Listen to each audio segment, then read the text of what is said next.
शेतीला मजूर मिळत नसल्याचा ज्वलंत प्रश्न शेतकऱ्यांना भेडसावत असताना सांगून गेली ज्ञानेश्वरी माणसापेक्षा मेंढरं बरी या उक्तीची आठवण करून देणारी एक घटना घडली आहे। हिंगोलीच्या वसमत तालुक्यातील पांगरा शिंदे या गावातील दत्तराव ज्ञानबाराम शिंदे यांच्या शेतामध्ये सरी मारून हळद लागवडीचं काम सुरू आहे। या हळदीसाठी सोबतच ठिबक जोडणी देखील केली जाते।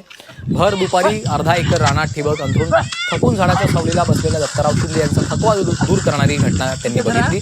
त्यांचा लाडका कुत्रा रॉकी हा तोंडात ठिबक सिंचनचा पाईप धरून माणसाप्रमाणे अंथरत होता। हे पाहून आश्चर्यचकित झालेल्या मालकानं रॉकीच्या गळ्याला पाईप बांधून सरीवर सोडलं असता रॉकी पाईप अंथरण्याचं काम करत होता। शेताच्या दोन्ही बाजूने असलेले शेतकरी त्याच्या गळ्याला पाईप बांधून सोडत होते। रॉकीनं बिनचूक आपलं काम करत होता।